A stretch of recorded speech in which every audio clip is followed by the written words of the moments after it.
kumpulkanlah pada situ. Kasih sama gurunya, Bu, ini rangkuman saya. Dia pegang, dia buang buku itu. Kalau aku penglihatanku itu kurang lebih masih adalah 70% gitu. Gitu. 70%-an masih ada. Tetapi fakta menariknya aku itu cuman punya ijazah SD saat ini. Tetap kelas 1 SMP terus. Kalau bulian itu pasti ada. Nggak mungkin nggak ada. Nggak bisa kita pungkiri.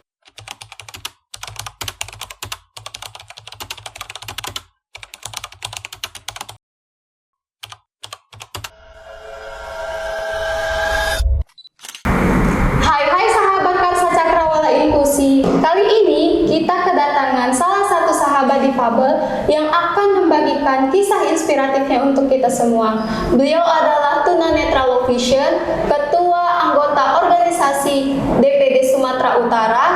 Terus juga beliau ini adalah salah seorang aktivis isu disabilitas dan beliau ini adalah media sosial spesialis. Siapa lagi kalau bukan Rizky Ibrahim Syah atau yang biasa disapa dengan Baim Low Vision. Selamat siang Baim. Selamat siang Nadia. Hari ini apa kabar Im? Alhamdulillah baik. Alhamdulillah. Nah kali ini kira-kira perjalanan ke sini ada hambatan nggak sih Im? Sampai sekarang ini nggak ada sih, aman-aman aja. Tadi juga santai lah. Oke.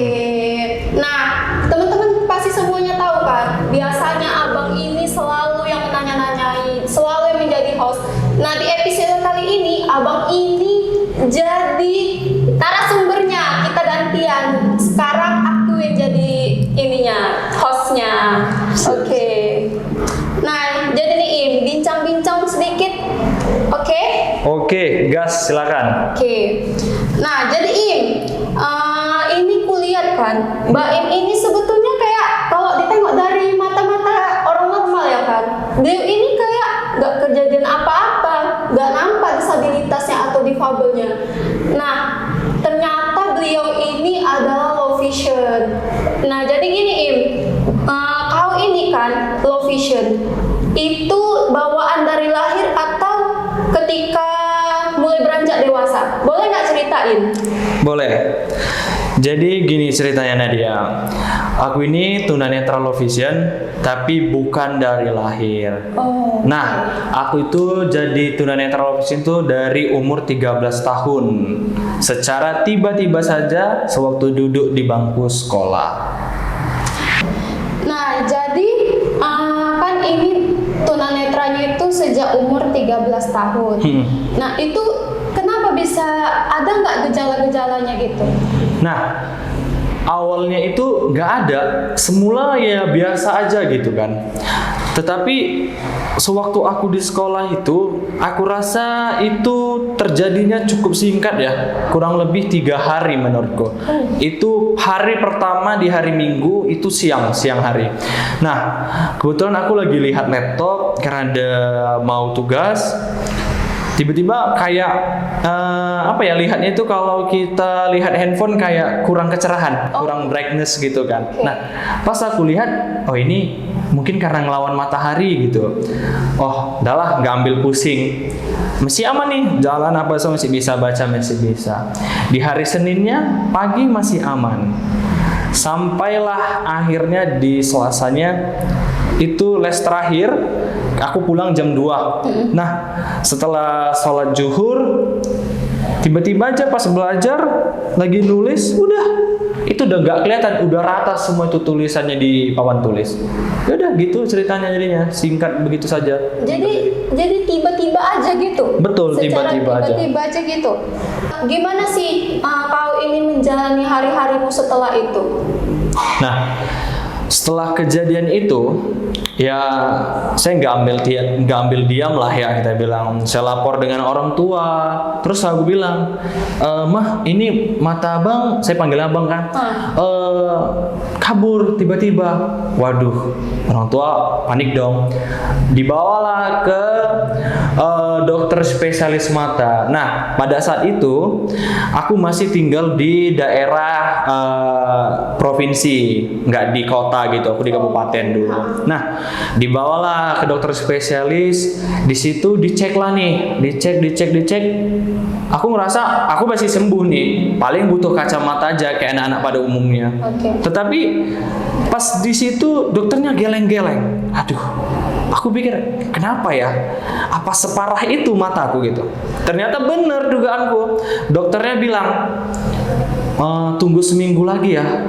Ini terlalu tinggi. Nggak tahu terlalu tinggi apanya. Dia hanya bilang terlalu tinggi. Oke, lanjutlah. Nggak sampai seminggu, 4 hari kita datang kembali. Dokternya langsung bilang, udah kita rujuk aja ke Medan, ke rumah sakit yang khusus untuk mata, ya kan? Di situ lebih dapat lah mungkin. Akhirnya ke situlah kita berobat terus menjalankan pemeriksaan, tapi tidak ada hasilnya.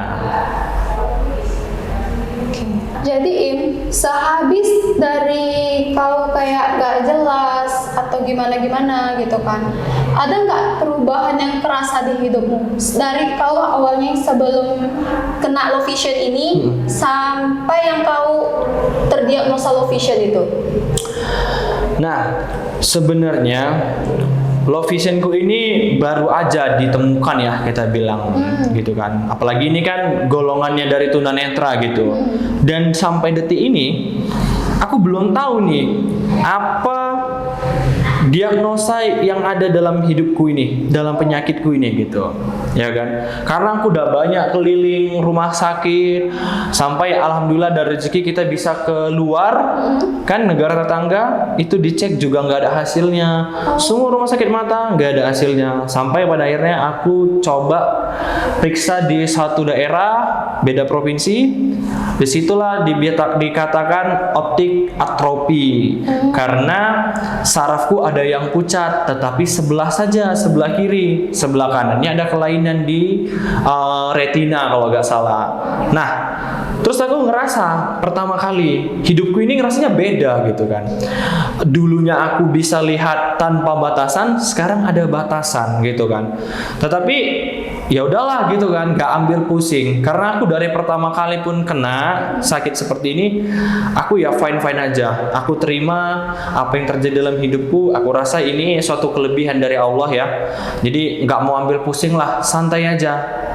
Paling yang buat aku sedih itu kalau lihat kayak orang tua yang sedih lihat kita, orang tua sedih lihat kita diperolok gitu kan. Kalau akunya sendiri sih menerima, nggak ada perbedaan yang terlalu mendalam gitu, nggak ada. Paling cara bermobilitasnya lah yang berbeda. Namanya dulu kita lihat tanpa batasan, sekarang harus ada batasan gitu. Nah, dari rumah sakit itu ada nggak dokter menyarankan kau ini harus berobatnya itu begini gitu, atau ada nggak dokter menyarankan kamu ini harus pengobatannya cara ini gitu, untuk kalaupun emang tidak sembuh setidaknya meminimalisir dari keparahan yang sudah ada? Nah, sampai sudah bertahun-tahun itu dokter nggak ada nyarankan operasi, obat ini, atau kasih tindakan, nggak ada. Malah mereka juga kayaknya ini baru pertama gitu kan. Ini project pertama mungkin dilihat mereka, ini orang yang pertama ini penyakitnya gini nih kan, langkah gitu. Sampai semua alat yang di situ itu udah aku jalani loh gitu. Udah aku pakai semuanya, dari dokter yang di bawah sampai yang di atas. Mungkin yang udah pernah ke situ udah tau lah ini di mana gitu kan. Sampai ada satu alat itu nggak pernah dipakai. Sampai aku hadir di situ, baru aku lah mungkin orang yang pertama ngerasakan alat itu. Sampai mereka bilang gini, Baim, ini alat yang belum pernah dipakai. Sampai itu alat masih berdebu gitu kan, masih ditutup. Kita bersihkan dulu. Kalau ini bisa, syukur. Kalau nggak bisa, ya kita sudah tahu ya maksud mereka apa kan, bingung gitu. Nah akhirnya aku pakai, nggak bisa. Gak bisa sama sekali, gak lah menurutku gitu kan. Sampai udah aku yang bangkit, aku gak bisa, aku bilang. Ya udah. Terus pernah juga disuruh makan obat, ya kan? Itu obat itu di luar dari rumah sakit gitu kan. Suruh makan obat, lumayan dosisnya gitu kan, sampai ada efeknya gitu. Ya aku udah makan itu kurang lebih hampir 3 bulan, tapi juga nggak ada hasilnya gitu. Itu katanya obat untuk orang stroke, kanker otak gitu-gitu ya. Karena kan katanya bagian syaraf gitu.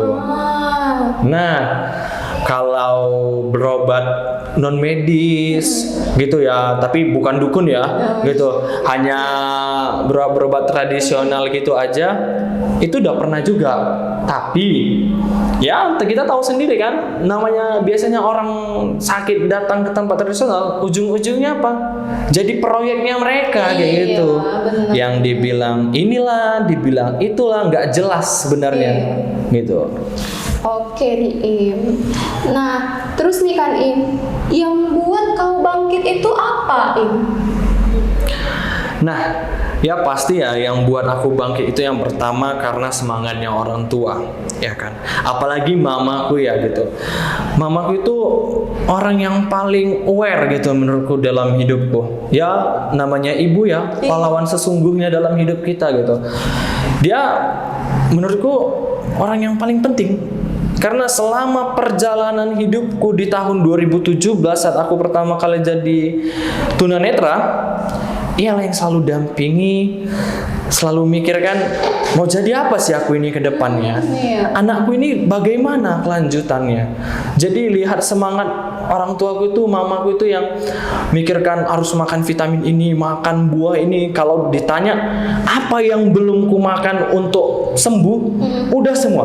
Mulai dari yang secara masuk akal sampai nggak masuk akal, udah semua. Namanya orang tua ya, demi kesembuhan gitu, apalagi anaknya. Kebetulan kan juga aku 3 bersaudara. 2 kakak perempuanku, aku laki-laki sendiri paling kecil dan jauh umurnya. Jadi pasti ya orang tua itu mikirnya ini anak laki-laki gitu. Pasti lebih apa ya dibilang masa depannya tuh harusnya lebih tinggi gitu. Iya. Tapi terjadi yang seperti ini, hancurlah semua udah planningnya gitu kan.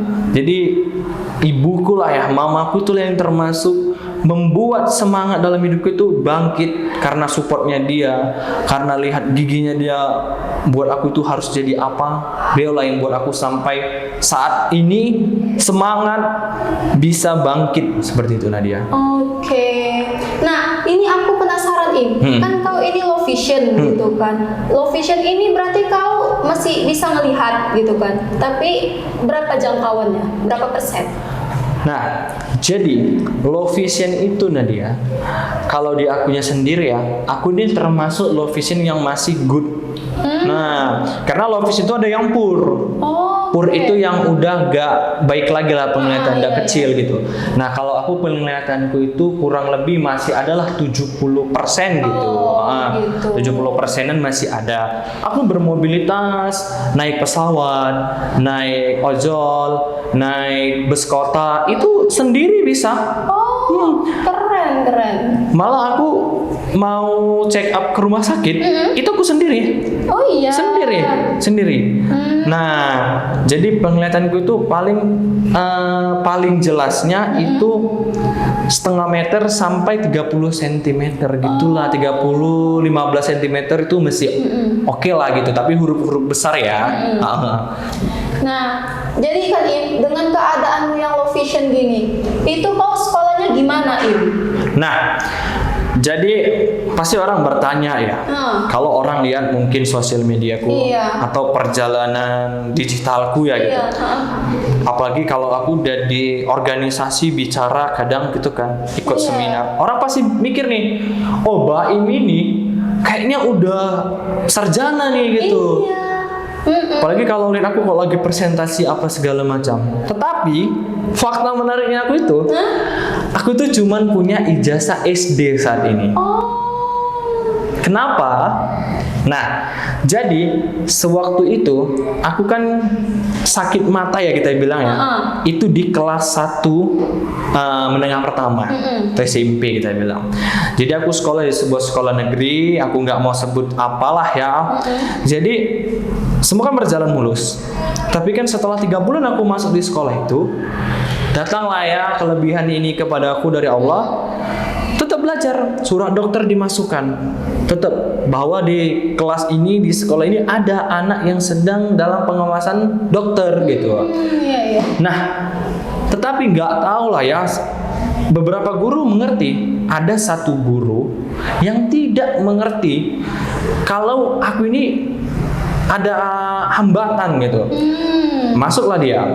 Kan, siapa di kelas ini yang katanya sakit mata gitu? Saya, Bu. Ini meja kita disatuin. Nah, coba ceritakan apa yang terjadi sewaktu pertama sampai saat ini. Ceritalah ini. Cerita, singkat cerita. Sampailah, aku bilang ya, udah sampai saat ini ya masih terus masa perawatan, Bu. Dia jawab, sungguh malang nasibmu ya nak, katanya. Wah, menurutku nggak malang ya kan? Iyalah. Jadi ku jawab lah, saya rasa ini nggak malang, Bu. Saya rasa ini kelebihan dari Allah. Jadi ya dibalik kekurangan pasti ada kelebihan. Ya iyalah katanya. Terus gak lama dia suruh kerjakan tugas ini, disuruh ngerangkum, ya kan? Jadi sama guru-guru yang lain, mereka toleran sama aku. Udah buka aja buku, pura-pura kayak belajar, biar seolah kelihatan belajar gitu kan. Nah, aku pikir guru ini juga udah mengerti lah dengan kondisiku yang seperti ini gitu. Jadi aku nggak nulis, udah aku buka aja bukuku. Terus bunyilah bel pulang. Kebetulan dia les terakhir. Nah, bunyi bel pulang. Aku karena biasanya sama guru-guru yang lain selalu cepat pulang, kan namanya murid prioritas kayak gitu ya, pulang duluan gitu. Aku masukin lah buku ke dalam tas, dilihatnya, terus dia bilang, yang nggak siap kerjain tugas tadi nggak boleh pulang katanya. Terus aku ngerasa nih, kayaknya dia bilangin aku gitu kan. Aku bukalah lagi bukuku. Jadi aku mikir nih, kalau dia nggak bilangin aku, pasti dia nyuruh aku pulang.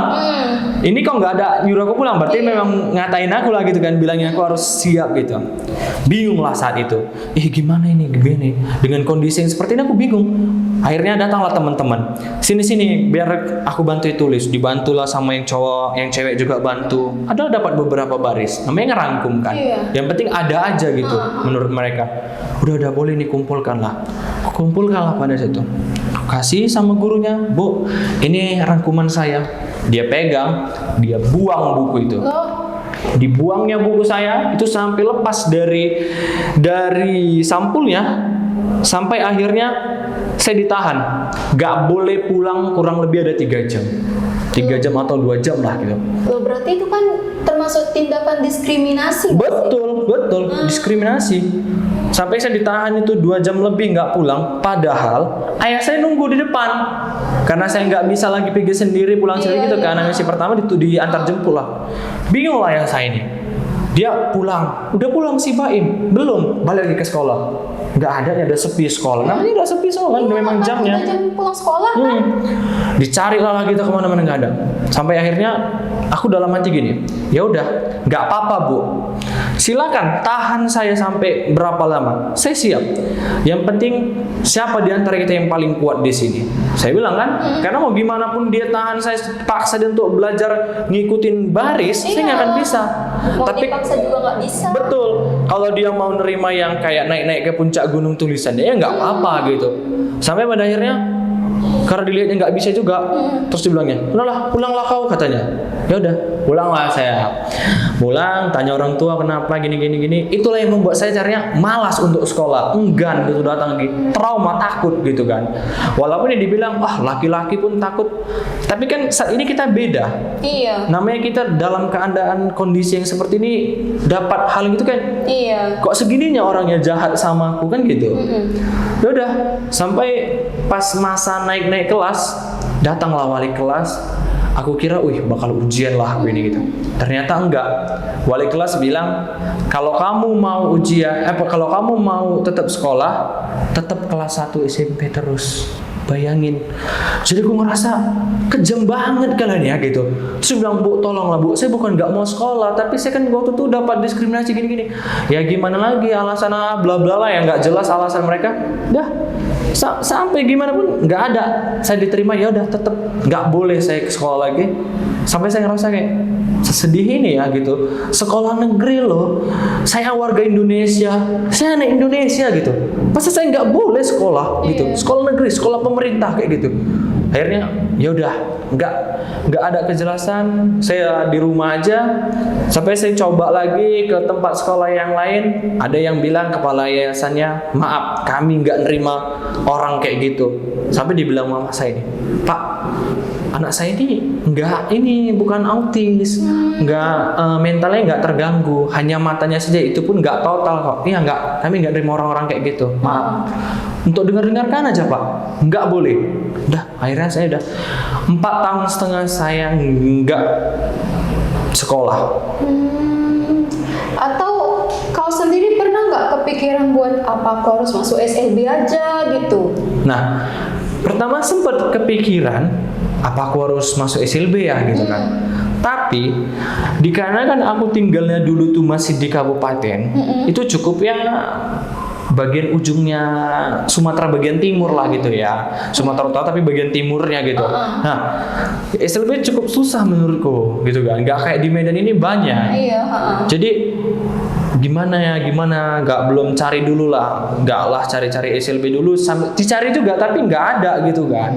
Akhirnya setelah 4,5 tahun aku berdiam diri, ayahku pensiun lah dari tempat kerjanya, pindahlah ke Medan ini. Memang aslinya aku sih dari Medan gitu kan, karena kerjanya orang tua ke sana, ikutlah ke sana. Kembali ke Medan ini, disinilah aku mulai berubah, mulai kembali punya referensi hidup itu banyak gitu menurutku kan. Sampai aku kenal beberapa organisasi yang khusus tunanetra, terus juga diajak bareng di yayasan-yayasan gitu. Sampai akhirnya disaranilah ikut paket B ya kan, karena SMP dulu. Iya. Tetapi aku pikir lancar mulus. Nah, gak disangka-sangka sesuatu yang tidak diinginkan terjadi. Dibilang 1 tahun menunggu.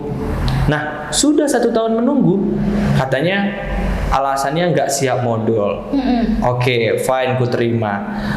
Di tahun berikutnya udah aku tunggu lagi, mereka janjikan kena ujian, nggak bisa juga katanya. Alasan kuotanya kepenuhan dinas. Nggak masuk di akal menurutku. Semua orang bertanya, enggak perlu kayak gitu, nggak ada kayak gitu. Iya. Ya udah, akhirnya aku 2 kali urus paket, nggak ada hasilnya menurutku. Aku cukup kecewa. Aku perlu ijazah itu, aku sangat perlu. Walaupun dianggap apalah kalau punya ijazah SMP ataupun SMA, mau dipakai untuk apa gitu.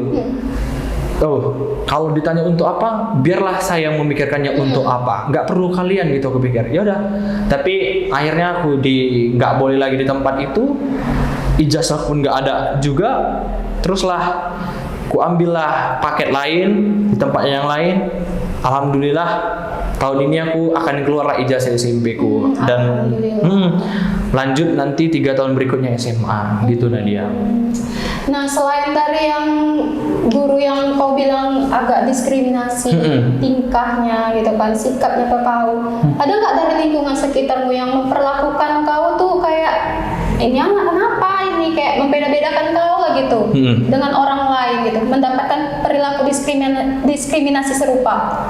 Pasti ada, kalau kayak gitu tuh pasti ada. Apalagi namanya di lingkungan pertemanan ya, itu pasti ada. Nanti saya dilece-lece gitu ya, kalau Medan ini bilang kan dilece atau di main-main kan lah ya gitu. Jadi kayak ada barang nih, barangku dicampakkan, dibuang. Ayo di mana? Terus nanti siapaku, aku siapalah kayak gitu. Tapi ya aku mah ngerasa lagi kembali, ya lebih bersabar aja ya di hati.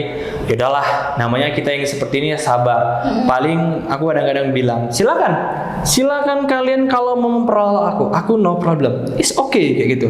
Tapi tolong kali, jangan di depan orang tuaku. Aku ini anaknya orang tuaku. Kalau aku sedih, aku diperolok-olok, yang kasihan itu mamaku yang melahirkan aku kayak gitu. Bagaimana perasaannya? Tolong. Gimana kalau itu terjadi sama kalian, sama orang tua kalian? Tolong itu. Kalau itu aku nggak tinggal diam, akan terjadi sesuatu. Itu aku bilang. Paling itu sih yang aku tekankan. Kalau bulian itu pasti ada, nggak mungkin nggak ada. Nggak bisa kita pungkiri. Nah, dari keadaan yang kalau vision sekarang ini, sekarang kegiatan sehari-harimu itu apa, Nah, paling kegiatanku saat ini sehari-hari gitu ya. Ya, aktif di organisasi. Kebetulan juga aku tadi ketua DPD Sumatera Utara, organisasi difabel. Nah, aku fokus untuk advokasi difabel gitu-gitu ya. Terus untuk merangkul teman-teman yang baru jadi difabel ataupun yang baru kenal difabel gitu. Itu paling. Terus ikut-ikut seminar, pelatihan-pelatihan difabel. Ya, kegiatan-kegiatan difabel saja lah kalau saat ini gitu. Nah, itu kan kau aktivis isu disabilitas. Biasanya topik-topik yang kau angkat itu apa sebagai aktivis itu? Nah, yang pertama yang paling aku angkat di kegiatan aktivisku itu, yang paling utama kali, stop diskriminasi terhadap difabel. Apalagi Nadia, itu yang paling aku tekankan itu diskriminasi difabel perempuan. Nah, sedangkan nggak difabel aja perempuan tuh nggak boleh diapa-apain. Iya, benar. Apalagi kalau udah difabel. Palingnya cerita tentang seperti itu, terus membahas tentang aksesibilitas, akomodasi yang layak untuk difabel, gitu-gitulah palingan. Iya, karena kan sebagai disabilitas kan juga nggak mudah menjalani hari-hari gitu kan ya. Betul. Yang non disabilitas aja pun nggak mudah menjalani hari-harinya kan, gitu. Nah, kau kan aktivis. Terus motivasi apa yang bisa kau berikan gitu, untuk mereka-mereka buat yang non difabel ataupun yang difabel? Nah, paling kalau motivasi yang bisa aku berikan untuk difabel maupun non difabel, ini yang utama dulu untuk yang non difabel, karena ini sebenarnya mereka jadi salah satu penghambat untuk orang difabel berkreasi. Karena apa? Kembali lagi, jaga mulut Anda, karena kita nggak tahu ya, mulut ini memang lidahnya nggak bertulang tapi menyakitkan. Apalagi orang yang sedang mengalami hal yang menyakitkan gitu ya, hal yang menyedihkan gitu menurut beberapa orang. Nggak semua orang bisa nerima kenyataan. Tapi tolong please jangan memperolok. Ingat, kita pun akan menjadi difabel, tapi nggak tahu kapan. Suatu saat pasti akan terjadi pada diri kita. Contohnya kayak aku. Siapa sangka di umur 13 tahun aku harus jadi difabel. Dan ada lagi yang di umur 40, 50. Jadi kita nggak akan sangka itu difabel itu kapan jadinya. Jadi yang penting untuk non difabel terus berkarya, jangan memperolok dan jangan menyakitkan hati orang lain. Ingat, siapapun bisa jadi difabel. Dan untuk yang difabel, teruslah berkarya, terus saja berjuang. Kalau bisa jangan pikirkan omongan orang lain yang nggak penting. Yang penting didengarkan, yang nggak penting disingkirkan, gitu. Karena ingat, kalau nggak kita, siapa lagi yang harus memikirkan hidup kita? Oke, berarti ini ada yang mau kutanyakan satu lagi nih hal penting yang mau kutanyakan samamu. Silakan. Nah, di usiamu sekarang ini kan udah termasuk kategori dewasa. Betul. Gitu kan. Kau pernah nggak mencoba melamar kerja dengan keadaan kau yang sekarang ini low vision?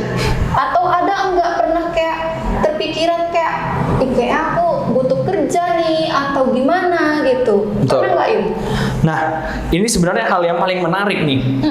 Paling saat ini masih terpikir di pikiranku, ya kan? Kalau ditanya, siapa sih yang nggak mau kerja? Siapa sih yang nggak mau punya penghasilan kayak gitu kan? Karena kita difabel loh, banyak pengeluaran lebih. Iya. Contohnya kayak aku harus pakai ojol sana kemari. Orang tua udah tua, nggak mungkin lagi kita minta. Dan juga bukan kolong merat, ya kan? Bukan orang hebat, tapi hanya pensiunan biasa, bukan ASN gitu.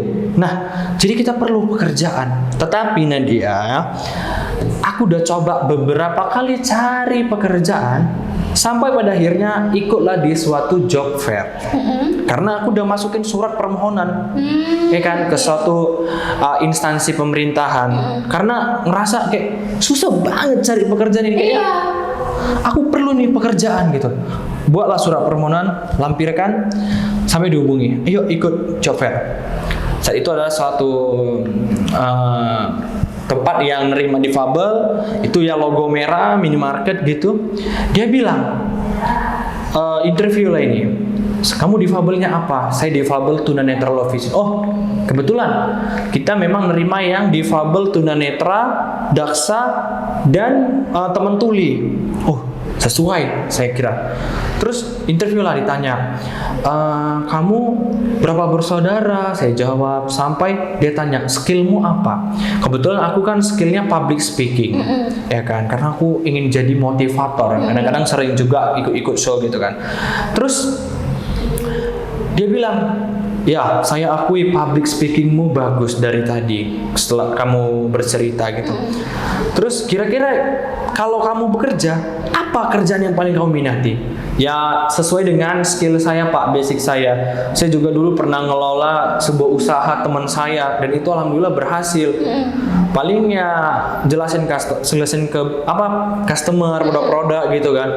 Tapi dia bilang, oh nanti kamu jadi public speaking marketing kita aja ya. Nanti di tempat kita yang ini. Wah, udah diterima. Tetapi dia lupa. Ada satu pertanyaan yang belum tanyanya. Sampai ada tanyanya, ijazah terakhirmu apa? Jadi aku bilang lah dengan lapang dada dan kepercayaan diri yang kuat, saat ini ijazah saya hanya SD Pak. Saya juga sedang kejar paket B dan paket C. Mohon sekali Pak. Wah maaf, yang awalnya saya udah diterima, tapi gara-gara ijazah nggak diterima. Maaf, kami nggak nerima yang tamatan segitu. Kami minimal SMA. Pak, mohonlah Pak, saya perlu sekali pekerjaan, saya bilang kan. Saya memang butuh sekali pekerjaan saya itu. Sampai saat ini sebenarnya gitu kan. Mohonlah Pak, saya perlu sekali pekerjaan Pak. Orang tua saya udah tua. Saya nggak tahu lagi harus minta kemana lagi gitu. Selain diri saya sendiri, tolonglah Pak bantu saya pekerjaan, kasih saya kesempatan. Kalau saya nggak bisa kerja, silakan keluarkan saya. Tapi kalau saya boleh kerja Pak, mohon sekali Pak ijazah saya menyusul. Nggak bisa. Sampai saya jadi salah satu, menurut saya itu kayak bahan penelitian lah gitu ya kita bilang kan. Saya sebagai aktivis, ketua organisasi, ini yang mau saya advokasikan. Ini juga jadi satu bahan pertanyaan untuk semua orang yang ada di negara kita ini, termasuk yang sedang bertanggung jawab dengan negara ini. Bagaimana ada difabel yang setiap hari, setiap waktu dikasih pelatihan, tapi begitu mau melamar kerja nggak bisa. Begitu banyaknya yang harus dilampirkan, penghargaan, sertifikat, apalah segala macam, gak jadi bahan untuk diterima. Tetap juga ijazah ini administrasi. Padahal di negara-negara luar skill yang diutamakan daripada ijazah. Sebenarnya kalau dipikir ijazah itu apa artinya? Iya. Hanya paling syarat kalau kita itu sudah sekolah. Apakah orang yang punya ijazah itu sudah pantas untuk bekerja? Terkadang banyak juga yang enggak kan gitu. Iya. Nah, apa juga orang yang enggak punya ijazah enggak mampu bekerja, kan gitu. Jadi aku bilang gini, tolonglah kasih kesempatan. Difabel ini banyak loh skillnya. Tolong diutamakan skillnya. Tolong kita lebih ramah. Oh, kita kan udah kasih kuota sekian persen untuk difabel bekerja. Masa ijazah saja nggak bisa kalian usahakan? Bukan nggak bisa, tapi tolong ingat, difabel itu punya background sebelum jadi difabel itu seperti apa sampai sudah jadi difabel. Kan ada latar belakangnya. Iya. Tolonglah itu dimaklumi. Kita bukan nggak mau kejar pendidikan, tapi memang pendidikan yang kadang enggan untuk kita. Bagaimana kalau sampai ditolak seperti itu kan? Itu.